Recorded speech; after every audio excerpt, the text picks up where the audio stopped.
We are live. Okay, we're live.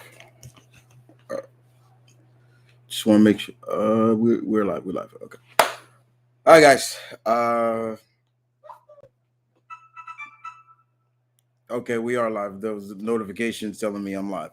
All right, what's good, guys? M.V.K here. Your outfits here. How's everybody doing on their end? Back again to end the month. With a little Q&A. Spend some time with you. Kick it for about 2 hours with you guys. And answer your questions. Let's talk. What do you want to talk about? Shouts out to Cody. Or I should say, let me talk to you. No, I'm just too many. But yeah, guys, here I am back again. I apologize. Usually we do 2 a month, but I've decided to go back to just doing 1 a month instead of 2, unless I feel like I gotta feel it now. I gotta feel it instead of doing 2 open mics, live Q&As. I think I gotta feel it. Do I want to do that? As always, I leave everything open in terms of the super chats, anything like that. If you could do that, I don't mind. You don't have to, but I leave them open. But I'm here to answer your questions.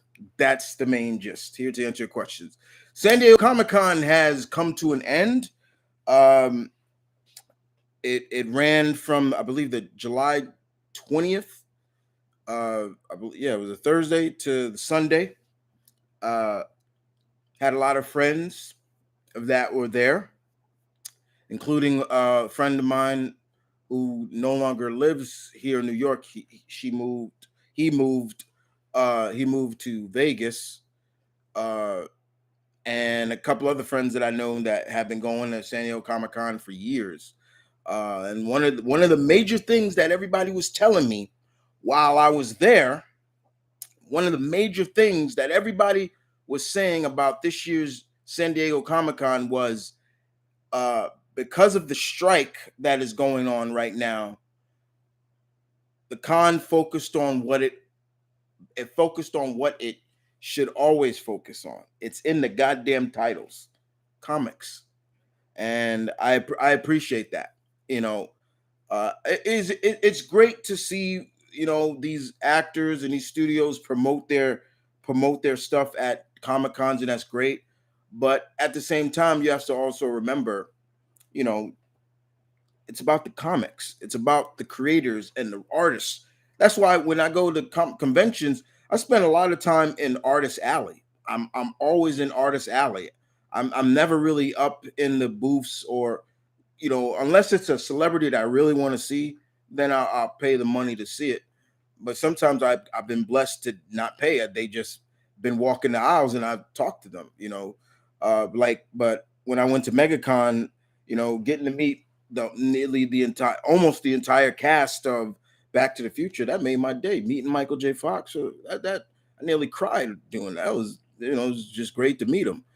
But yeah, they said the comic, it was all about the comics this year, and I'm great. And there was a lot of things coming out for comics this year, this Comic-Con. I mean, we got Justice League and the Monsterverse coming together. DC. So we're gonna have the Justice League versus King Kong and Godzilla.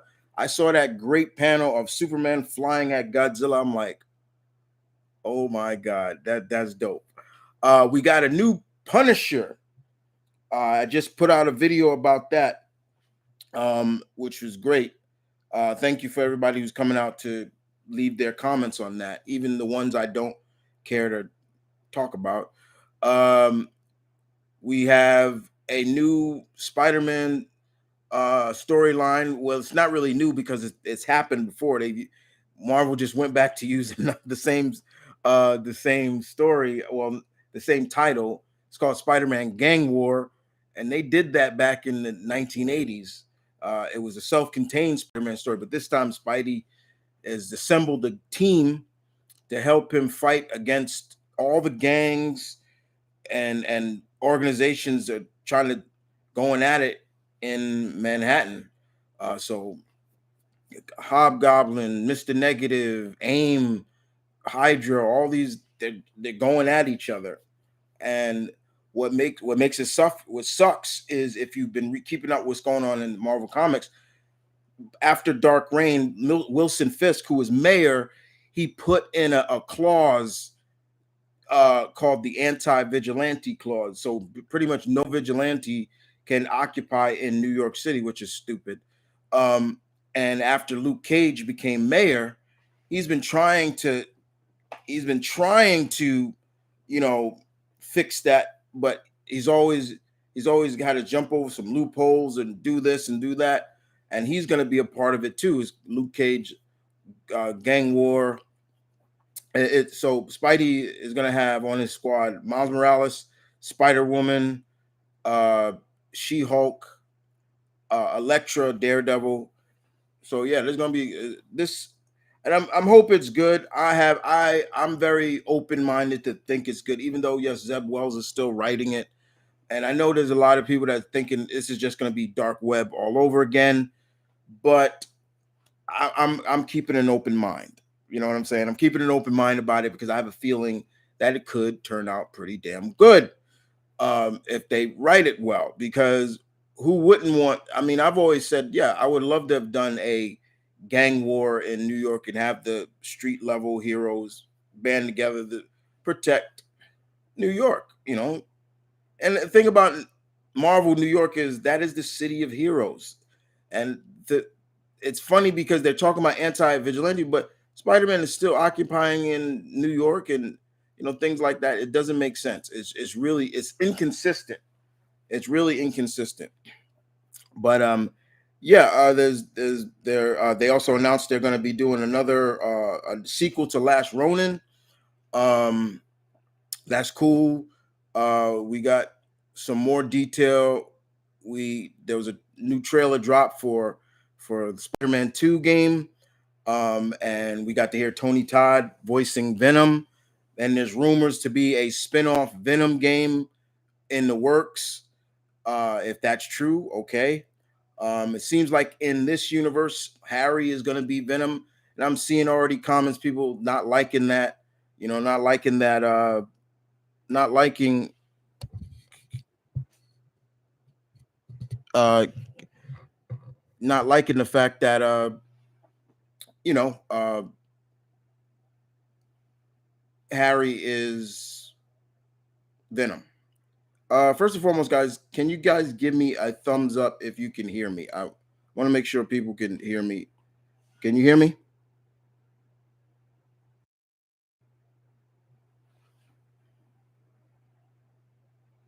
Let me see.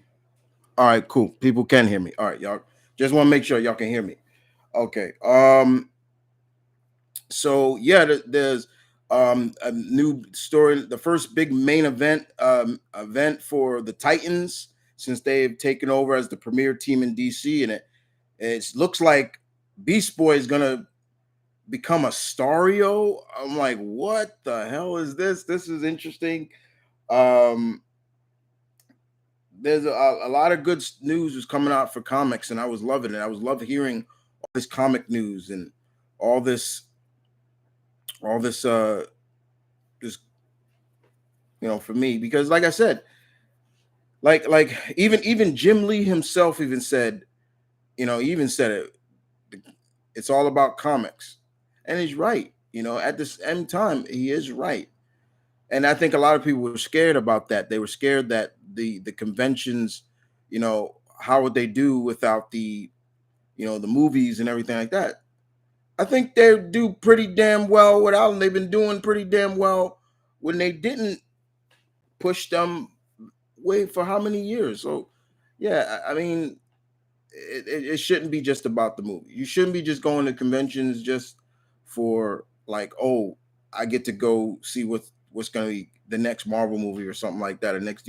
Nah, it's still about it's still these conventions, these cons are still about what pretty much the whole bread and butter should be, comics.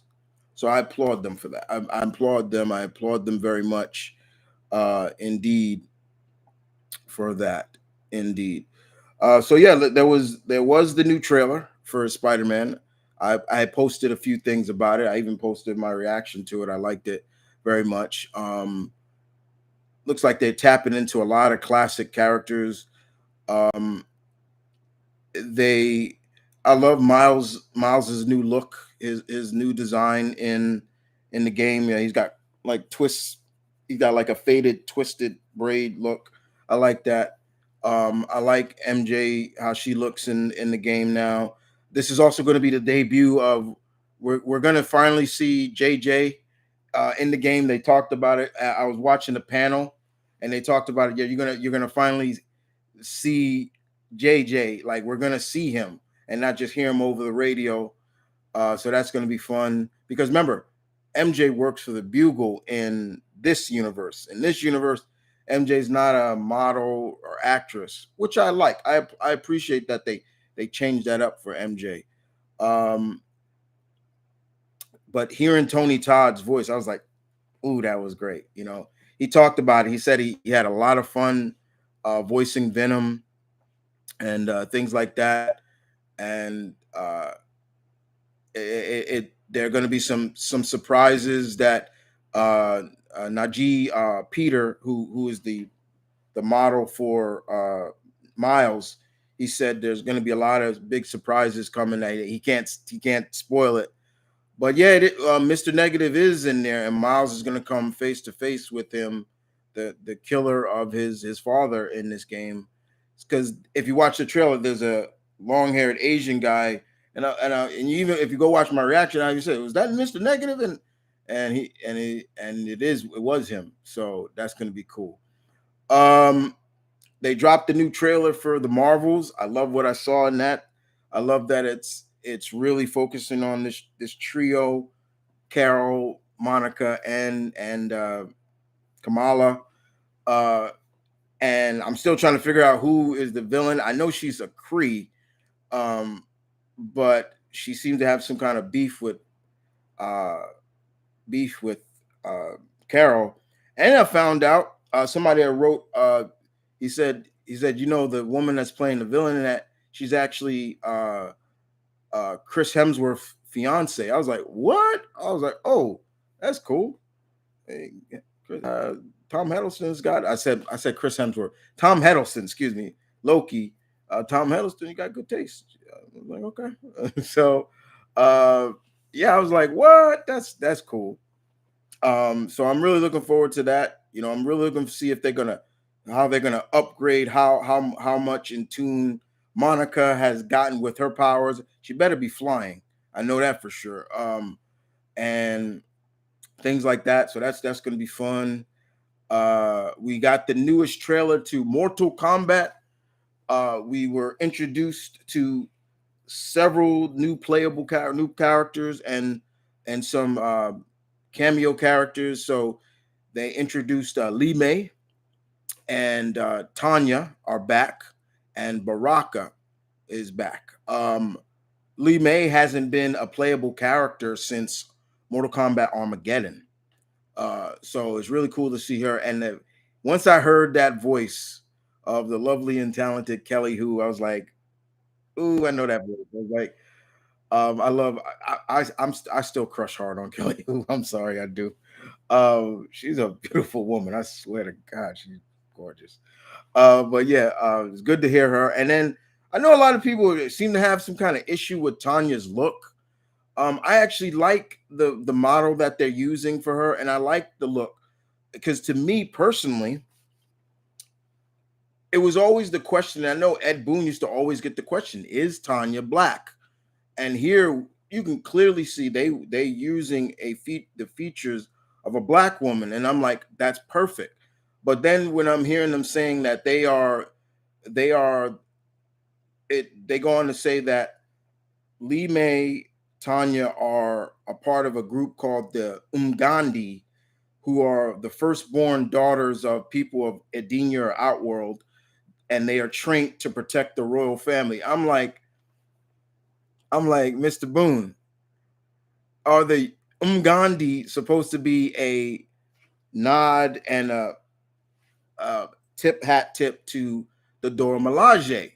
because I'm like, yeah, and I say that, and a lot of people were saying no, it ain't, like they ain't copying. I was like, it's not about copying. It's like sometimes you have to also remember imitation is also a form of flattery. And I think there are a lot of people who look at characters like the Amazons and the Dora Milaje, this group of warriors who are all female that protect the king. That's cool. I like that. The Dora Milaje were first introduced. Uh, uh, Christopher Priest first introduced them, and in the beginning, the Dora Milaje were were either destined to be T'Challa's betrothed. Like were they were women that was in some cases looked at as being they could be a future wife for T'Challa, and then they became like later on they became like his guards, and I like that. So when I looked at that, I'm like, Gandhi. Once you hear Liu Kang talking about them, and I'm like, yeah, even the name kind of sounds very African, and I'm like, okay, and I liked it.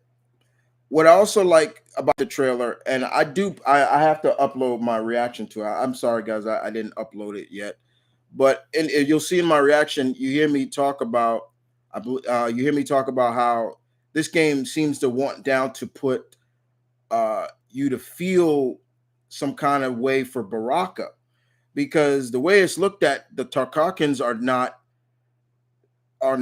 like a race in Outworld or Edenia. No, they were human. Edenians are Outworlders that are suffering from a disease. Like the Tarkak is a disease now, and it can turn them bloodthirsty. And you see that in this trailer, and I'm like, okay, that's interesting because that's how they're doing. Melina. Melina is like she's the queen, but she's hiding that she's got this Tatakan disease or so, and it's turning her.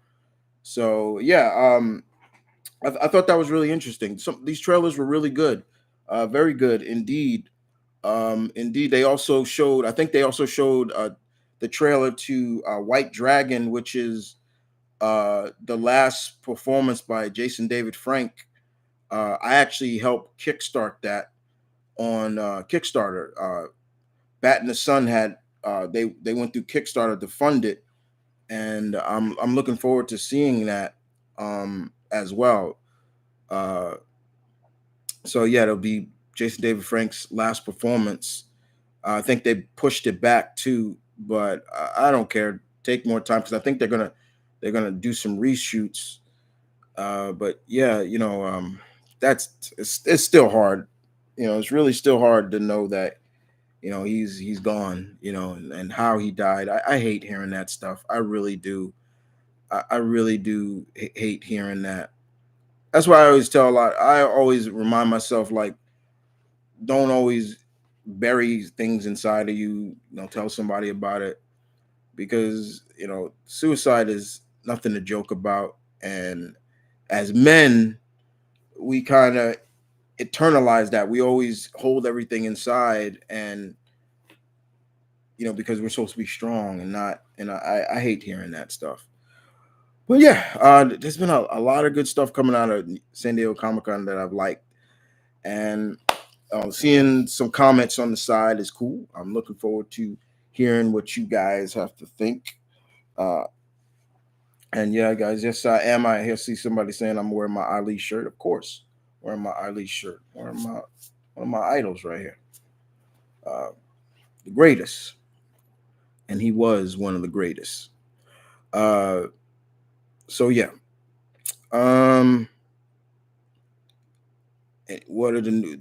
Let's see. Movies. What new movies have I seen? So I did see Transformers. I finally got to see Transformers. I liked it. I liked it a lot. Um, I liked it a lot. Uh, I'll talk about more of that later. Speaking of Transformers, they just released a new Transformer, like they did for Optimus Prime. Now there's a one for Grimlock, and I'm like, how much is that? and I saw the price. I was like, holy shit. But I still want one. You know, I think those things are so cool. Optimus transforming, Optimus greetings, and transform and transform. That's so cool. So yeah. So who's in the chat tonight? Let's see who we got. Who? What do you want to talk about, guys? What do you want to talk about? Harmadou, I'm glad I'm glad that I joined the Patreon. I thank you a lot, Cyborg. Thank you for joining the Patreon. You are no longer just a member of the pack. You are an Uber pack member. So you kind of on that top echelons of the pack members. So yeah, I appreciate it. Thank you. You didn't have to, but I appreciate it very much. All it will be great. Hey Chris, me and my parents moved into a new house, and now I have my own space upstairs and my own bathroom. That is great. Congrats, Marion. Cool. Very cool indeed. I mean, it's always cool to have your own space. You always want to have your own space and your own, and that's kind of how I felt when Malcolm and I moved. I was really happy for him to finally really have his own room. Where we were many other times, he had a room, but it wasn't his own because people still would have to come in there to, like, including me, like if I wanted to get like clothes out of a closet and things like that, it was still there. So here he has his own room. His room is now where we are. His room is in the back. So it's really cool that he has that. So I understand that having I wish I had my own bathroom, but we have to still share a bathroom. But yeah, that's cool. That's pretty cool to know that you have your own bathroom. Cool. That's cool. Congrats, Marion. Congrats.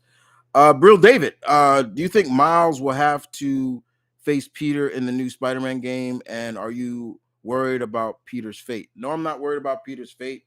Yes, I do think it's gonna come down to Miles helping get the symbiote off Peter. But no, I don't I don't think Peter's gonna die. No, they're not. I don't. I'm not saying they wouldn't. They can't do that, but I doubt they will. I mean, they did something that even the comics didn't do. They killed off Aunt May. I will never forget that, and that was a really sad scene to see. But I loved it. I sad, but I also loved it at the same time because May always knew her nephew was Spider-Man. She always suspected.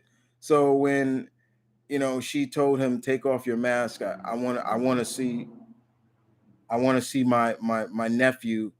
That got me. I'm like, oh shit. I was like, ooh, this is gonna get me. And I love where Peter's like, you knew, and she's like, yeah, I knew.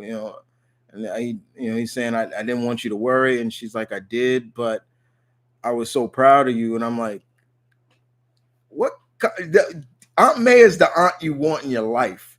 Yes, she should be his great aunt, but I still, she's the aunt that you want.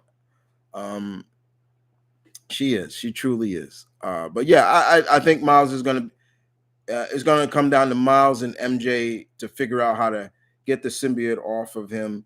And I think they kind of gone back uh in this world.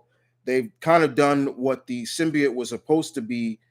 Remember, in the Ultimate Universe, the symbiote was supposed to be, it wasn't alien. It was supposed to be like a suit that was meant to cure cancer. And I think that's where they're going back to in this game. Is it's a creation that was supposed to, and I'm fine with that. I have no issue with that. It's still being somewhat different, but also staying true to the lore of Venom is fine. Travis, do you think uh we'll do Craven's last hunt in Spider-Man 2? No, he's just being introduced, so they're not going to do his last hunt here. I doubt that. That's not happening. Um, Marion again says, "What was your reaction in Transformers Armada when Optimus Prime died?" Uh, it wasn't as bad as the movie. You know, that will never be topped. Um, do you remember Hey Arnold, Chris? This is from Caroline. Yes, I love Hey Arnold. I still watch it to this day. I have Paramount Plus and Hulu. I know both of those services carry Hey Arnold. I watch Hey Arnold as much as I. Whenever I'm in the mood, I'll just pop on Hey Arnold. Hey Arnold is one of my favorite Nicktoons. I love Hey Arnold. Um, I have my favorite episodes. I have my favorite characters. It was a great show. It really was. Marion, do you think that the Bumblebee movie and Transformers: Rise of the Beasts are a step in the right direction for the live action? Yes, I do think so. Both movies were good. I will say Bumblebee was maybe a little better than Rise of the Beast, but I did like Rise of the Beast. I thought it was good. Um, there were some things I did not like, but there were a lot of things I did like about what how they portrayed the Maximals in the movie. I thought Ron Perlman was good as Optimus Primal, but still, I was wishing that the original actor who voiced him in the cartoon voiced him again. I because it's like you got Peter Cullen to come back to do Optimus, you know, and even who played Mirage. I didn't mind him as voicing Mirage. I was like, he's not bad. I'm not the biggest fan of his, but it was okay. Um, I love Lisa. I love how they gave RC a better representation in this movie than they did in Bay's Garbages. Yeah, I said it. She was not even a real character. That was the thing. That's the thing about these prequel movies. The characters they put in it, they are characters. They have they have depth. They're not just there for fan service. I like that. You know. So yeah, I did enjoy Rise of the Beast very much. Um who's the next question? I'm going to Caroline, I'm going to New Mexico in a couple of weeks. Cool. Uh I've never been in New Mexico. I've never been that far south. That's the Southwest. So I've never really been to the Southwest. But I hear New Mexico is cool. Some good food out there too. I'm a foodie. Sorry. Uh, are you going to continue? Cyborg opinion spot's not going anywhere. That's my longest segment on my channel. You know how many time? You know how many segments I've done for that compared to everything else I've done on my channel. Opinion spot is my longest segment. That's not going anywhere. Don't worry about it. Hello, hey Andre. Caroline, do you really like MJ better as a reporter? She's great. I don't mind that. That's that. I didn't say that's not a bad thing.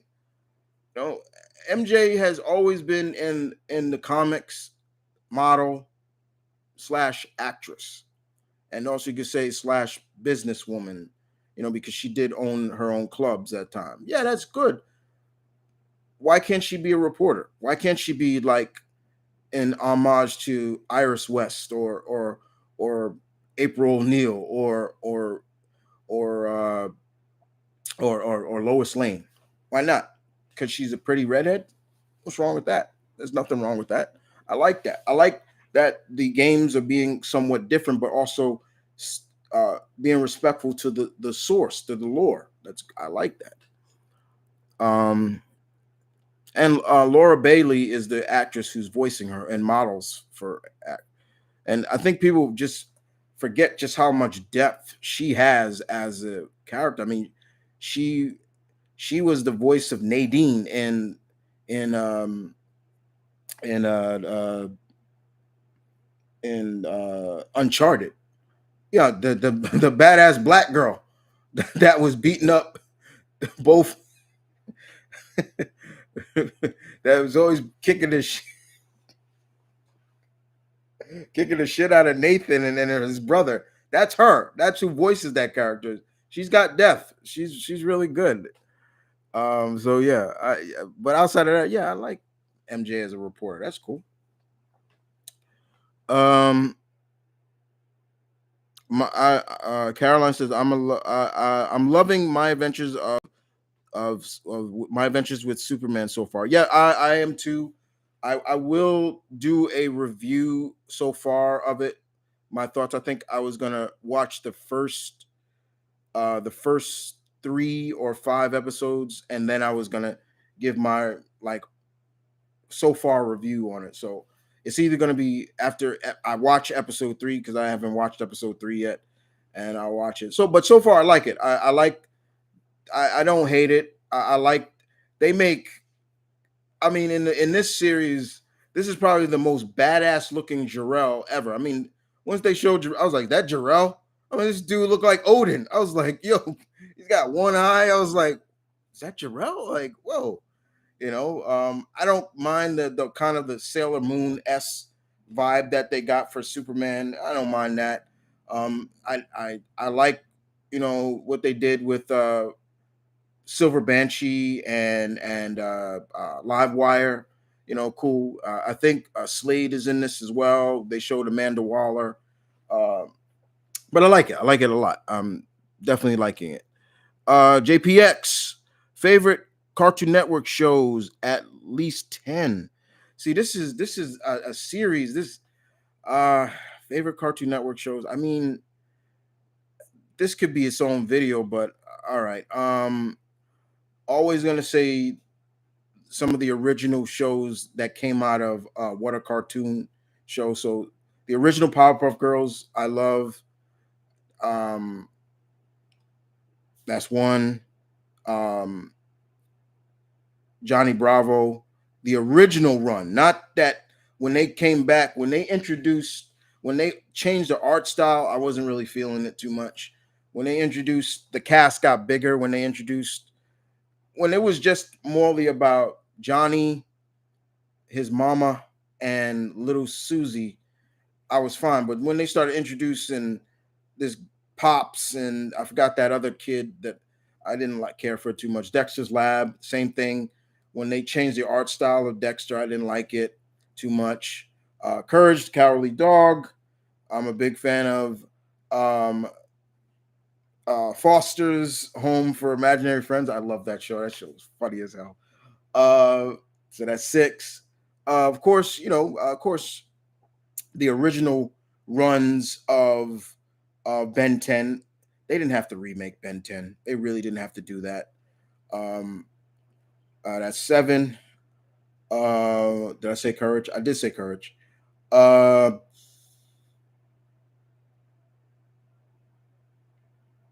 uh, uh, um, 5. Kids Next Door. Yeah, Kids Next Door. That's another one I love. Um, uh,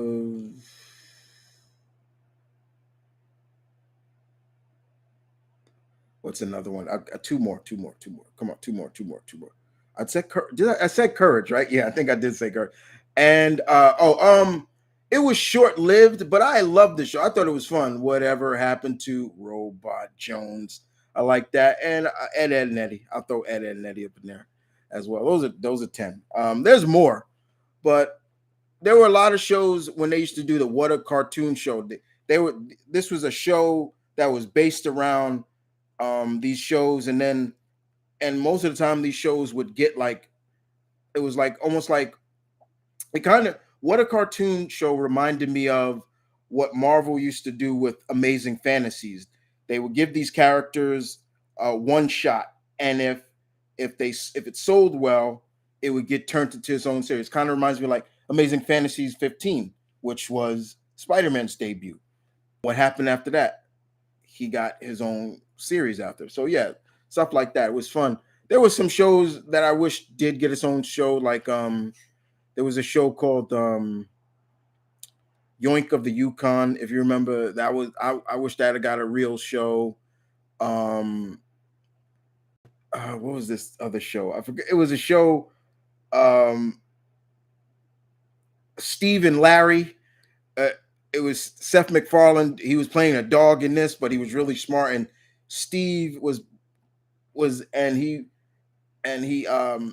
was kind of dumb as well, but it was so funny. It was a, and he's like, "Yeah, my name's Steve. Hi, my name's Steve. I'm a dog, and I'm my owner is Larry, and he's the most idiotic human that I ever met in my life." And he told the story. It was so funny as hell. It was oh man, that show was funny. If you don't know what I'm talking about, look up What a Cartoon Show, and you'll see all the different. That's where Powerpuff Girls came from. Dexter's Lab, Johnny Bravo. I remember Johnny Bravo could not be done today. That show could not be done today without getting canceled or something big time. And if you go back and watch Johnny Bravo, the shit that show got away with is ridiculous. He basically forced himself on women. He was borderline. He was a borderline rapist. He was. You can't sit there and say that he wasn't. He would force himself on women, and it's the same thing like how people look at now when they look at like Pepe Le Pew. He kind of like think about it.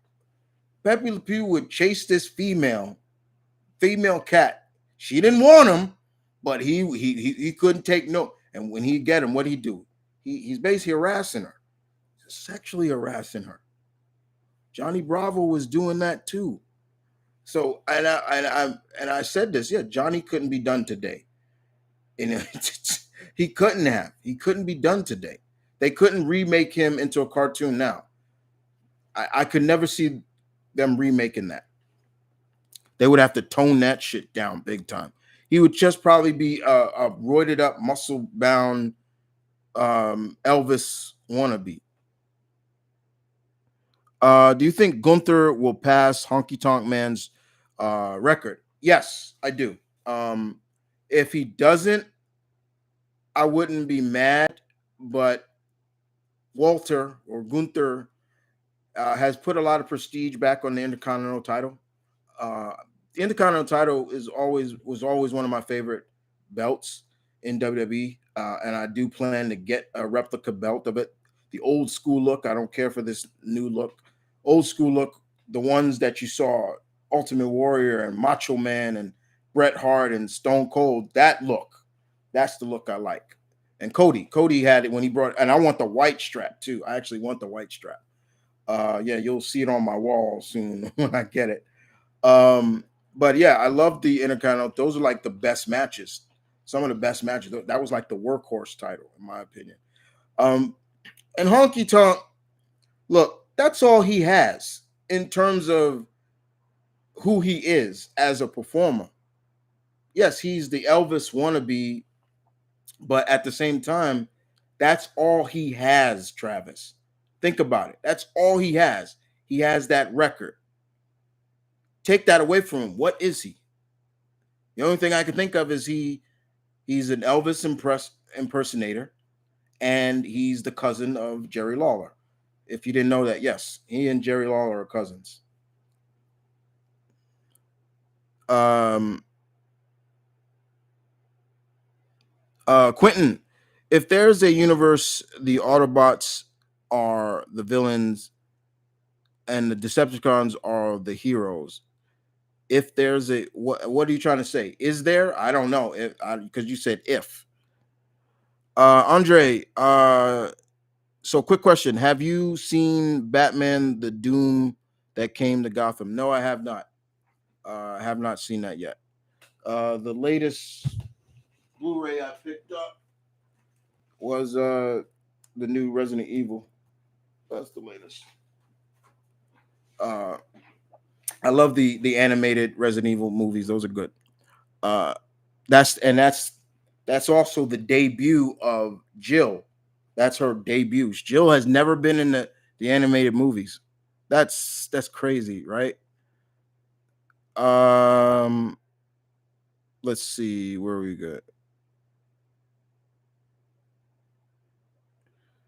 Okay. Cage Phoenix the first. We need new VAs. What? Are you talking the hospitals or what? Quentin Blake. I hope they do Baki and Street Fighter crossover movie. Tell me the best crossover movie ever. A Baki and Street Fighter crossover would be fun, but I doubt they do it. Um, the best crossover movie ever. Best crossover movie ever. Well, one of them is to me. I go old school. I'm always gonna go old school. Uh, the Flintstones meet the Jetsons. That was I love that movie. I love that to see the Flintstones and the Jetsons come together was just that was like that's old school. That's old school. Cyborg, who is your favorite bounty hunter on Star Wars? Don't really have a favorite. I don't really have a favorite. Marion, how do you think it would take? How do you think it would take for Starscream and Skeletor to be at each other's throat? Easy, quick. They wouldn't trust each other. Villains don't trust other villains. They don't. They really don't. Oh shoot! I'll be right back, guys. Hold on.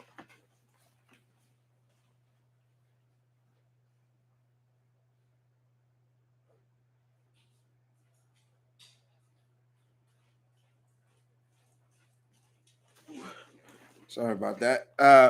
Where was I? Villains don't trust villains. They don't trust each other. No villain really trusts each other because they got bigger egos than anything.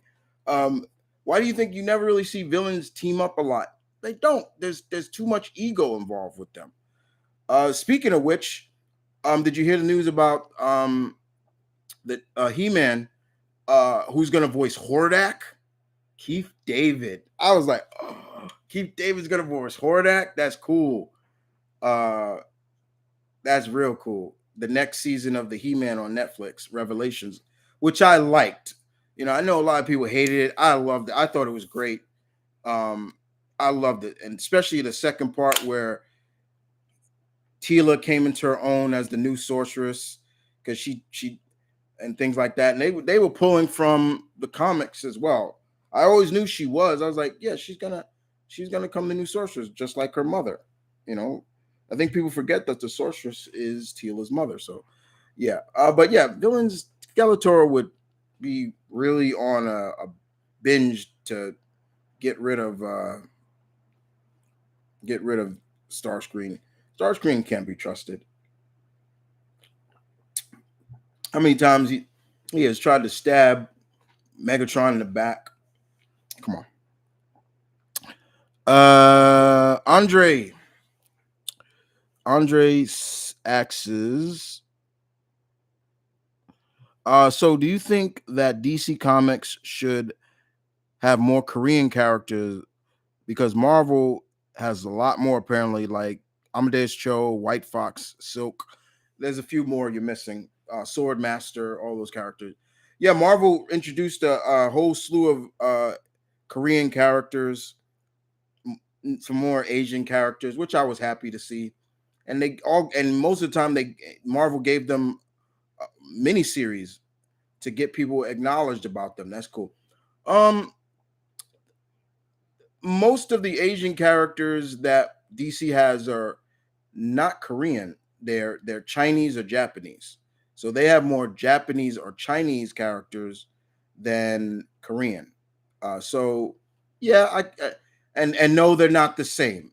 You know, don't buy into that bullshit of oh, they're all Asian, they're all the same. No, they're not. Stop. Don't be ignorant. Don't be stupid. So yeah, yeah, I wouldn't mind that. I wouldn't mind that at all. Um, uh, Andre asks, "Do you want? Would you like to see Helsing Hellboy crossover? That would be interesting. Helsing and Hellboy cross. That'd be interesting to see what Alucard thinks of Hellboy. Yeah, that'd be really interesting. Yeah, I'd buy that. What's next? Marion, what was the messed up thing you've ever seen happen encourage the cowardly dog. Uh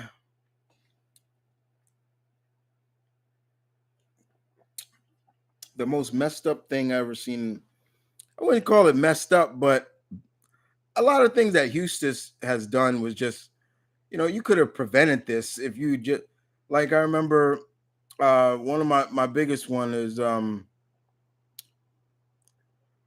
I think Eustace found that tomb, and the mummy is saying, "Return the slab or suffer my curse," and Eustace just go, "Eight, what are you offering?" Like, it's like, yo, just give it back, and it was because of him, like, all these curses were happening. I'm like, you stupid greedy old man.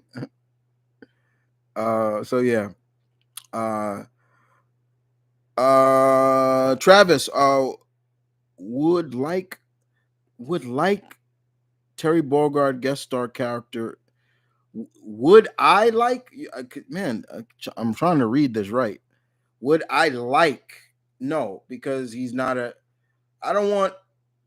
I don't want that. No, if you're gonna do any kind of new SNK character, then just do another SNK versus Capcom game. I don't want Terry in Street Fighter Six. You know, Mortal Kombat may like doing that, but I really don't like when Mortal Kombat introduces a lot of non Mortal Kombat characters into their universe. I really don't. I'm not a big fan of that. I really, because it takes away from the character, the main aspect of it. It becomes, because even now, when this new Mortal Kombat came out, everybody was just like, I wonder who the guest stars are going to be. Everybody was just asking that. I don't like that. And to me, I don't like the fact that Ultraman's in it. I don't Omni Man. I don't like that Homelander's in it. I don't like that Peacekeeper. I don't like any of those characters in it. I really don't. I'm like, no, they shouldn't be in this. Don't get me wrong. There are a selective few guest stars that I would love to see in a Mortal Kombat game, and to me, they would fit in a Mortal Kombat game because of who they are. For example, Kenshiro from Fist of the North Star would be perfect in a Mortal Kombat game. That's one right there. Um, Andre, so what is your top five alien races from DC Comics? Uh, like Kryptonians up there. Tamaranians up there. Uh, Martians. Um, uh,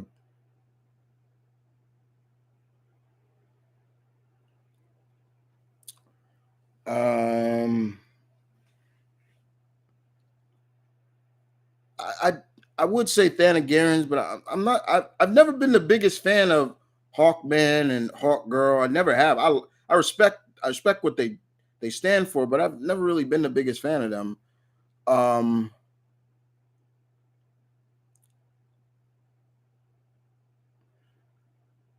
there's a couple of races out of the Legion of superheroes that I'm forgetting the name, but yeah, those are a couple like I do like. Andre, do you remember what? Hold on. Let's see. I need to put up.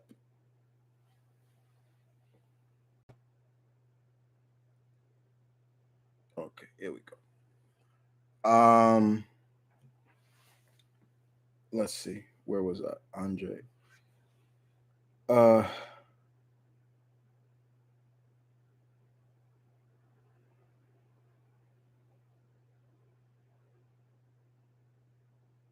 oh, do I remember Mindy and the Count from What a cartoon show. Oh yeah, yeah, I remember that. Um, she was I think she was a little girl and she liked Dracula and uh he liked her. You know, that was fun. I did like. She wasn't scared of him. It was funny. Voice actors typed it when you were talking about Laura. Oh, okay. Uh, voice acting is uh, what I don't mind new a new voice actor, but you can't negate the veterans that have done it and made a career out of it, like Tara Strong. I mean, if you see Tara Strong in person, you're like, first of all, you're like, damn, she's that's a pretty woman. It's like, whoa, nobody can deny Tara Strong is not gorgeous, but at the same time, you're like, that is a person that did Timmy Turner and all these different voices, like that comes out of her, like that's Harley Quinn, that's this. But I'm like, whoa, that's talent, you know. There's some voice actors you could tell, but then there's some you could tell, but and then also you could you the range of depth that some of these voice actors have is ridiculous. Like for example, uh um who am I who's another uh voice actor I can think of, who's another voice actor I can think of that has a lot of depth. Um sorry. Uh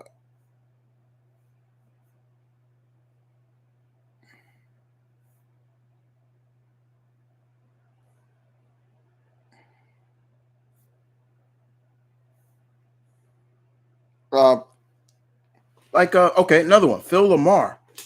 Look at Phil Lamar, the range of his voice. He can go high pitched, like how when he voiced Static, to deepening it to when he voices John Stewart, or um, or Koto Khan, and then balancing it when he voiced Samurai Jack. You're like, you're like, that is amazing. Voice acting is great, but to me, they don't get enough credit that they do, especially when it comes to animated movies. It's always focused on who's voicing. Like for example, like a good example of this is like the Mario. Everybody was just who's going to voice Mario, and when they announced it was going to be Chris. Uh, I'm forgetting his name right now. Star Lord. I'll just say that. Yeah, it was like people. I know a lot of people that were upset that it wasn't the original voice actor. I know people that were just pissed off, and I can understand that. So got to give voice actors a lot of credit. A lot of credit that they don't get. I have my favorites. Maybe I'll do a list of my favorite voice actors. You know, if you guys if you want to see it, I'll do it. Maybe I'll do a vote. I'll voting time. Voting time. I'll do a vote on my community feed. Speaking of which, thanks to everybody who came out and voted on. I did a vote. I started on my Patreon, and then I moved, and then I did it on here as well. So yeah, it was cool to see which is going to be the first story that I do for my. I'm doing a monthly series starting next month, called "Video Game versus Anime slash Manga Characters," uh, and I'll do a story. You'll see. I had put out a couple of arts. It was tough. It came down to, I know there's a lot of people was like, "Ooh, the Dante and Alucard story," but then all of a sudden, I think the Akuma versus versus Kenshiro started catching up. I was like, ooh. So I got to tally the votes from both the Patreons, and so it's been archived now. So, what's your favorite episode of Hey Arnold?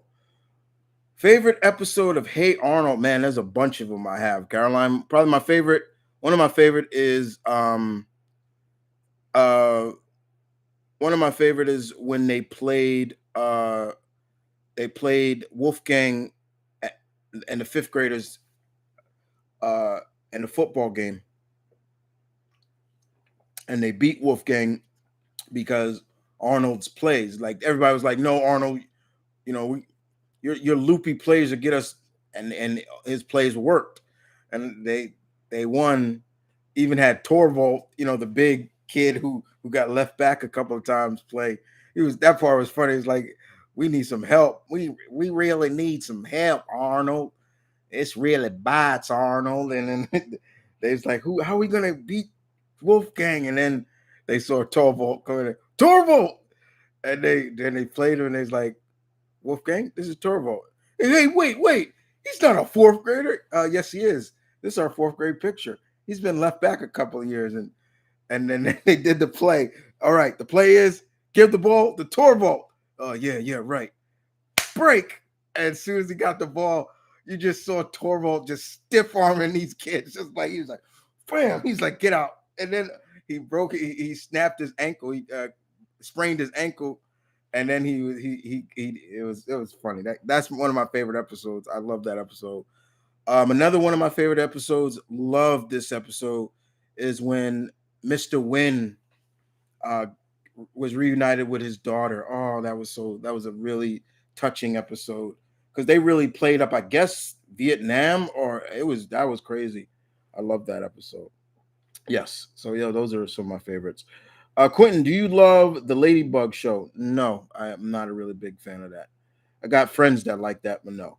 JPX, is the upcoming Batman Cape Crusader cartoon going to be like the original animated series or much darker? I think they're saying it's supposed to be darker. I think it's going to be on Amazon. So yeah, I think it's supposed to be a little darker. Don't think new is going to last. It's not supposed to last, Travis. That's the problem. Everybody keeps. It's not supposed to last. It's just a chapter in the franchise of Punisher.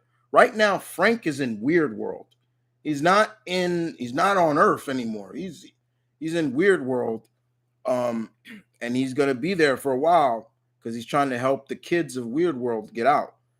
Right now, uh, Joe Garrison is. I'm looking forward to seeing what this former Shield agent is and why he's taken up the mantle.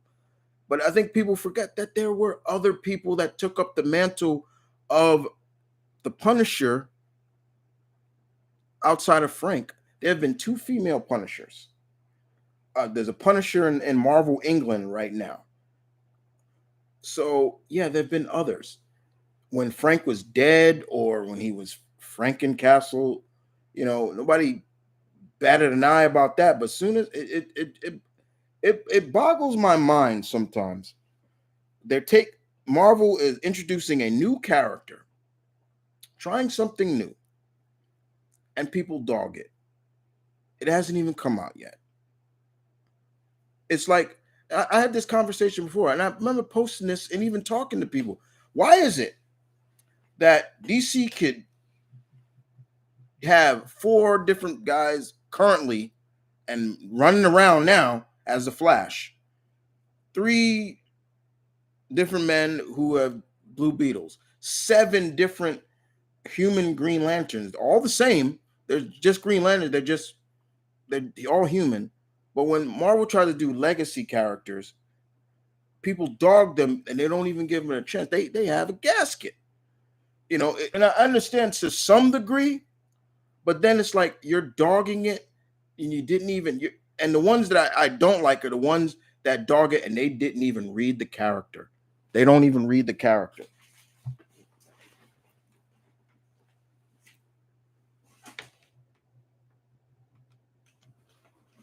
And I hate that. I hate that indeed. Like, I remember there was this article, I think it was on CBR, how people have given Miles the benefit of the doubt, but Riri Williams doesn't get that same treatment. Why?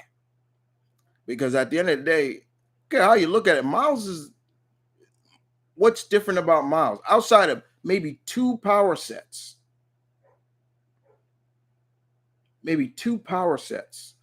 that he can do that Peter can't do.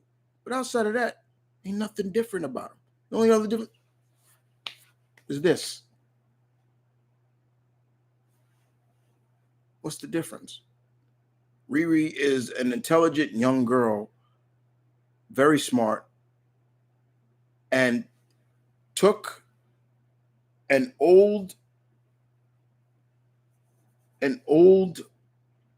armor of Tony's and re-engineered it. Why? Because someone told her she couldn't do it. So she proved them wrong. Yeah, oh yeah, watch this. Watch this. She did it. I love Riri. You know, I love that Marvel tries to do legacy with some of that. Like, I love that Laura she calls herself Wolverine. Why not? Why couldn't she be called that? I don't mind that Kate calls herself Hawkeye. I mean, for God's sakes, for the longest time, Kate Bishop, you know how many different names she went under when she was part of Young Avengers? She was called this, then she was called Hawkingbird. It was like some of these names was just like, it was almost like, damn, Kate, make up your mind. What are you? You know, there's certain things that just like, yeah, you know, some of these people just blow a gasket over nothing. Like with the Punisher's the same thing. Punisher, it comes down to this. The legacy of the Punisher, or in terms of, has always been about vengeance or pain. Joe Garrison is about to go through some hard times that is engineering him to become a Punisher. Frank, you think Frank is the only one that dealt with that? No. The Punisher could have been anybody. The Punisher can be anybody. That's the thing about the Punisher. He can be anybody. He could be anybody. What makes Frank Castle the only person to be Punisher? Because he was in the military? No, there are many Marvel characters that got military training. Hell, if anything, I say this there's probably a universe where Steve Rogers is the Punisher. Who knows? You know, certain, like, that's the thing. To me, it's like, and I even said it when they showed like who is this new Punisher. I mean, there were a lot of people saying it's probably Punisher 2099 because they had brought him back. He's not Frank. That's not Frank. There were people saying maybe it's Deathlock, a new version of Deathlock. I would have been down with that. You know, I've loved all the different versions of Deathlock that Marvel has introduced. You know, so yeah. I mean, hell, there's probably a Earth where Logan is Punisher. You know, they did a what if story where Peter became the Punisher, and he didn't have web shooters; he had like web guns. It was like that was creative. So it just like it's like, yo, give it a chance before you judge it. Is it supposed to be a long run series? Who knows? No, it's not going to. We know Frank's coming back. That's the point. But and just enjoy it for what it is. If you are a Punisher fan, check it out. That's my motto. Do you think there are too many redeemable villains these days? You've asked this question before, Caroline, so I'm not going to answer that. Hey, Chris. Marion, what is your reaction to seeing Mojo for the first time in comics?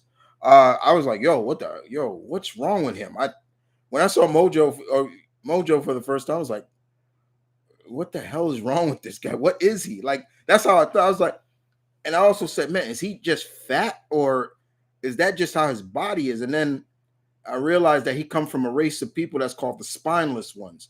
They don't have no spines, so that's why he's like that. And I've said all the time, Mojo needs to be put into an X-Men movie. He would creep the fuck out of people. I was like, yeah, put Mojo in a X-Men movie. You know, stop just focusing on Magneto. The X-Men have other great villains, and and that was again said this before. That is the problem. That is the main problem. The main problem that I have with Fox's X-Men run.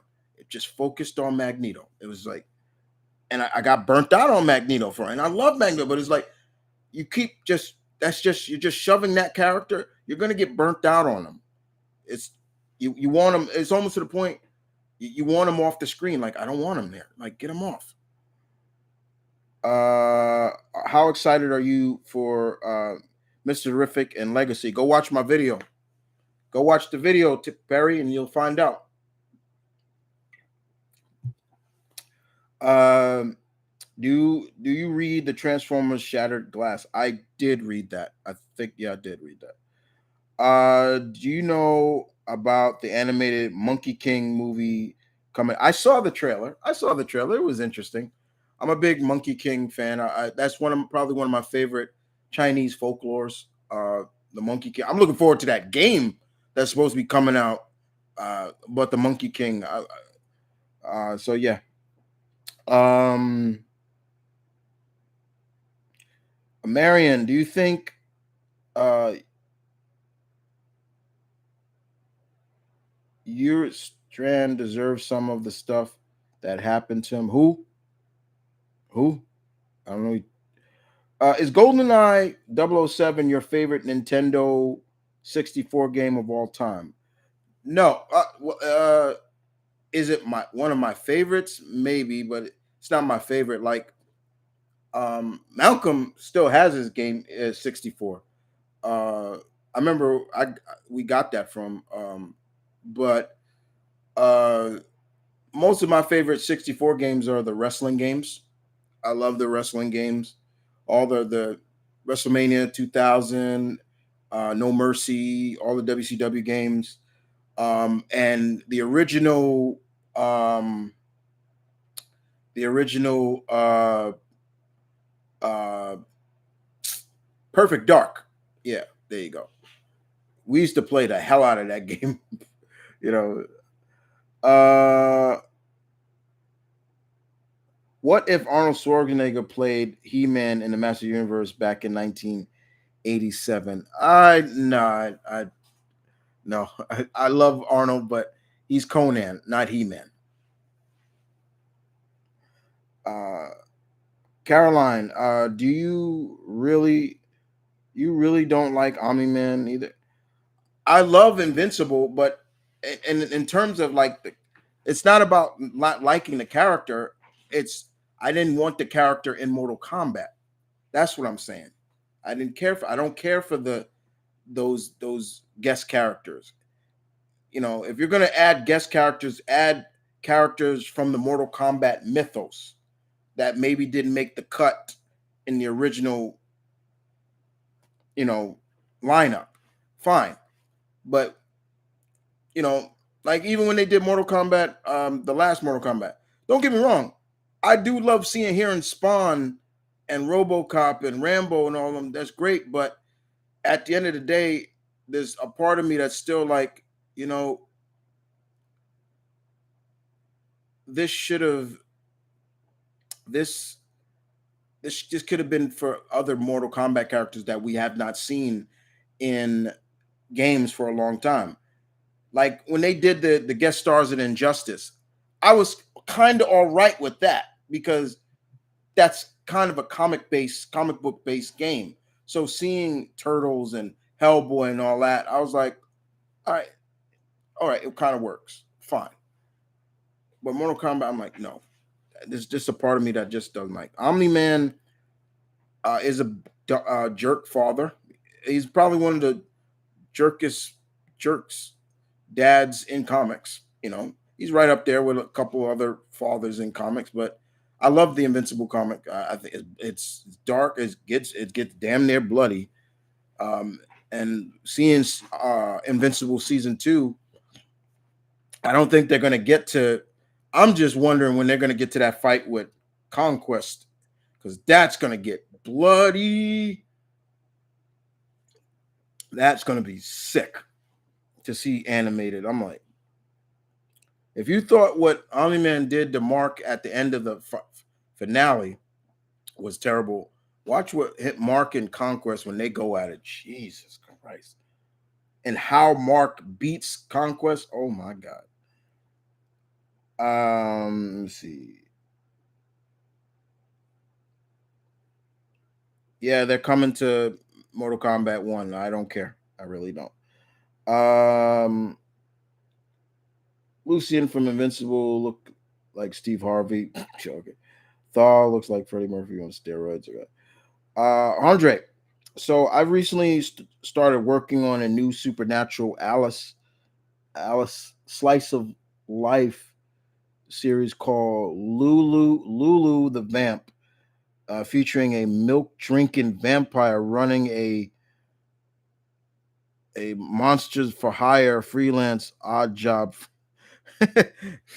agency in Florida. Uh, okay, first of all, I want to know how she's able to keep milk down, because vampires can't any kind of food unless she's a half vampire. That's the only way I can see it, because anything else would she can't really keep down. Well, I mean, not really, because again, it comes to how you want to portray that. Because in my opinion, I always look at with vampires and like, why do vampires, why does it always have to be human blood? That doesn't make sense to me, because blood is blood. A vampire should just drink any kind of blood, any kind of animal blood or whatever it works. But then when I see like shows like Angel, I mean, Angel was drinking coffee. Like, he would drink coffee, and I'm like, what the fuck? Like, how does he? Yeah, he would drink his cup of blood, pig's blood, and that'd be fine. But then he also drank coffee, and I'm like, and he even said it. He's like, yeah, I could drink other liquids. I'm like, okay, you know, but that's the Whedonverse, I guess you could say. But to each its own. Like I said, it's fine. But I find that funny when I milk a milk drinking vampire. That's funny. That actually had me laughing. Uh, uh, let's see. Will Omni Man with Omni Man coming to Mortal Kombat? Could we possibly see Invincible and Injustice 3? I don't know. Maybe. And again, that would be fine in Injustice, not in Mortal Kombat. Quentin, when you read a Teen Titan comic, what voices do you hear? I don't hear a lot of voices when I read Titans. I don't. I really don't, because I don't really like any of the voices of most of the Titans. Outside of a few, like I don't mind the actress who voices. Well, in the Titans TV show, I didn't like any of those voices. I really didn't. And besides, if I do read, when I'm reading, like for example, if I read when I'm reading Dick Grayson, Nightwing, you know who voice I hear coming out of him? Neil Patrick Harris. I hear his voice. I don't hear anybody else's. I don't hear what he sounded like from Teen Titans. When I read when I when I read if whenever I'm reading the when I'm reading anything from Firestar, I don't hear the girl who voiced Firestar in the Teen Titans cartoon. No, I hear the actress who voiced her in the previous DC animated runs. The girl, the actress who voices her in Injustice. That's what I hear to a degree. I don't hear any. I don't hear when I'm reading Beast Boy. I damn sure don't hear that what's the name voice of the actor who voices him in Teen Titans. Hell no, I don't. Because I don't look at Beast Boy as a boy. He's a grown man. He's like, just I don't. Um, Nikali was a jobber. Oh, you talking about Street Fighter? Yeah, I didn't care for that character. Nikali is right up there with Gil for me. I didn't care. I don't like Gil. Gil is just a cheap character. Like everything is two hits with him. Like fuck that character. I do like his music though. I will say that. Hey, I'd like. Speaking of which, I did a video. Somebody asked me. I don't think he's here. If Yin and Yang lad, if you're here in the chat, I'm not sure if you're here. I don't see you, but I love that Patreon request that he asked me to do my favorite Street Fighter themes, and yeah, I love the. I'll probably do a part two to that just on my own because I got a lot of Street Fighter themes, character themes that I love. I'll probably do that. I'll probably do part two to that just for the hell of it.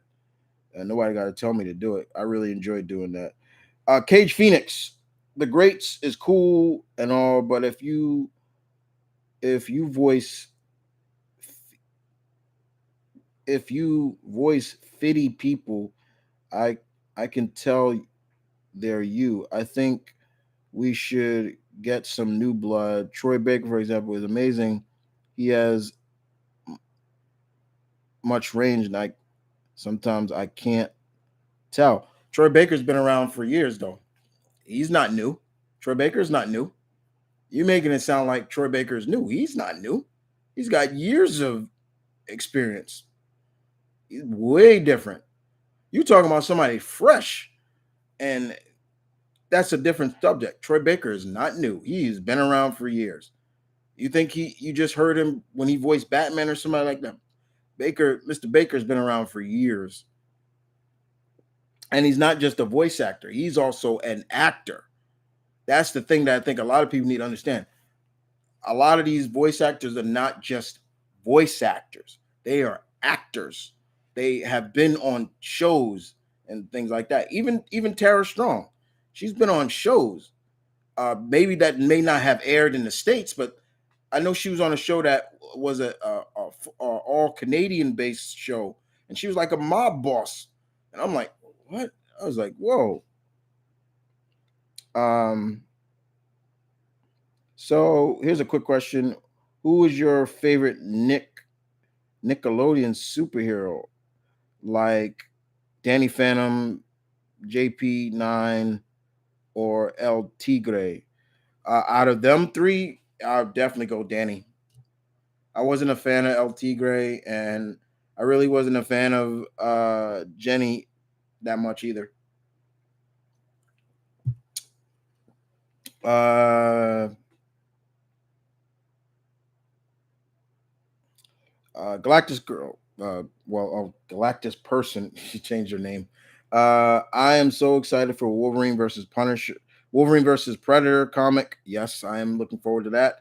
Justice League versus Godzilla versus King Kong and the new Gatchaman comic. Yeah, that's right. Gatchaman or Battle of the Planets and all that. Yes, getting a new comic series which focus on the original series. I love that. And they're about to put out a whole box set, Blu-ray box set of the original cartoon. I've seen it on Amazon. It's for pre-order. I'm like, yeah, that's coming home with me. Here in the States, they called it G-Force. I don't care. I don't like that name. I never liked that name. I rather them call them by their original name.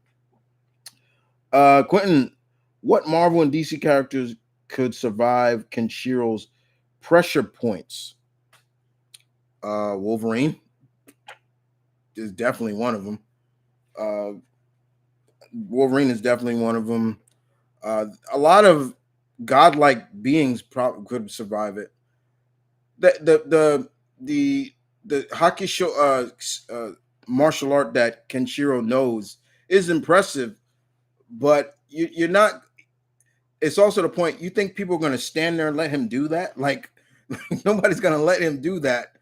Um, but I don't think his it could work on Wolverine. I don't like Wolverine's healing factor is godlike now. So the point of where it looked like it's gonna explode, like when he does it, then it bubbles up and it's like all the pressure is coming. No, it'll his healing factor will slow the pressure down and he'll heal from it. I definitely think so. I couldn't see him doing stuff like that to Silver Surfer. No way. Characters like that. But yeah, no, I can't. Thor's people like that. No. Uh, but it'd be cool to see. How excited are you for Marvel Spider-Man 2? I'm very excited. I mentioned I was talking about that earlier. Carol, I need to find some Ironheart comics. The last Ironheart series is out in trade. You can read it. It was fun. I do think the one thing I will say, I do think Riri should change her name. Because Ironheart does sound villainous. I don't like that. And there is a character called Ironheart that is a villain in Marvel. I know she doesn't like the whole, she even said it because she was talking to her AI. She was like, even the AI even said, "Why don't you call yourself Iron Girl or Iron?" And she's like, "I don't like that. I don't like the innuendos, the female innuendos, and all that." I get it, but at the same time, and I can see that because Pepper's armor, she doesn't call herself Iron Woman. She calls herself, it's called Rescue, and it's cool. It is. It's her armor is different from Rhodey's or Tony's. Her armor is more about her armor is more about protection than offensive. It's more about like she can put up force fields around people. It's more of a protective armor than a offensive armor. It's a defensive armor. Yeah, there we go. That's what I'm trying to.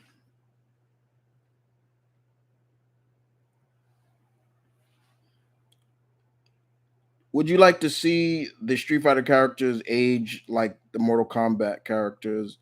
Yeah, I mean, yeah, I would. I mean, just recently, Ryu celebrated Ryu celebrated his birthday. The which is pretty funny, but yeah, he did. He celebrated his birthday a couple of days ago, 4 days ago. It was it's the 25th now.